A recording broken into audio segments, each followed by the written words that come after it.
I do want to get your thoughts also on China, because we've just had a bit of a surprise to the markets in the last 15 minutes or so. I don't know if you caught that, with no change to their interest rates, despite the fact that many in the market thought that the Fed had just made the Chinese central bank's job a lot easier to try to support the economy.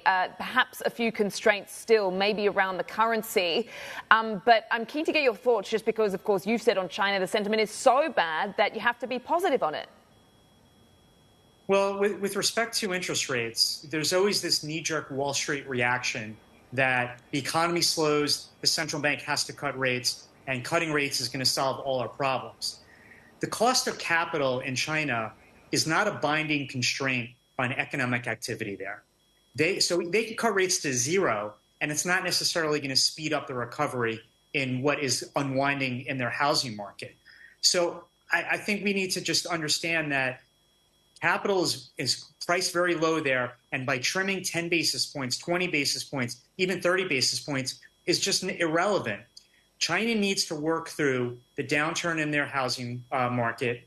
When home prices stop going down, which we're not there yet, then I think you can call a bottom in the Chinese economy. Until that happens, I think only time is going to be the cure here. As much as we want things to stabilize, these things sometimes take time. But there are other parts of the economy that are doing okay. Chinese manufacturing, particularly in EVs and solar panels and other high-tech things, they're doing great. Now, other countries, of course, are putting up tariffs and putting up walls against that, but it's an area of strength within the Chinese economy. You look at the Macau numbers over the past couple of days, occupancy levels are near 100%. Domestic travel is above 2019 levels. So there are a lot of minuses, but you can point out some pluses. And like you said, what I had mentioned in an email to you guys was that, yes, sentiment is just so bad.